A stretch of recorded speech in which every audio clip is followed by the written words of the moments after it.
Scioperiamo perché vogliamo il mantenimento delle condizioni economiche e occupazionali in essere. Sono 143 solo in provincia di Treviso gli addetti al servizio di pulizia delle scuole che rischiano di trovarsi senza lavoro e per questo hanno deciso di incrociare le braccia martedì prossimo.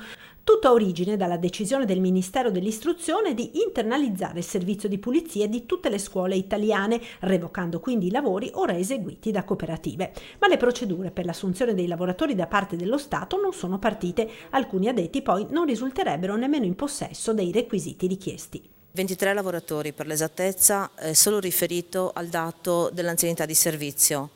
Un altro dei dati di cui non abbiamo conoscenza è il titolo di studio per tutte le lavoratrici, perché viene richiesto la licenza media e non tutte le lavoratrici ne sono in possesso. Il rischio è che tutti rimangano a casa, quindi tutti i 147 operatori, ma a livello nazionale la platea è ancora più ampia. Ma in queste ore c'è agitazione anche nelle ULSS venete per il ricorso sulle presunte irregolarità nel maxi concorso indetto dalla Regione Veneto per la selezione di oltre 300 operatori sociosanitari. Il ricorso, sul quale si deve esprimere il TAR del Veneto, rischia di bloccare le assunzioni in corso in queste settimane.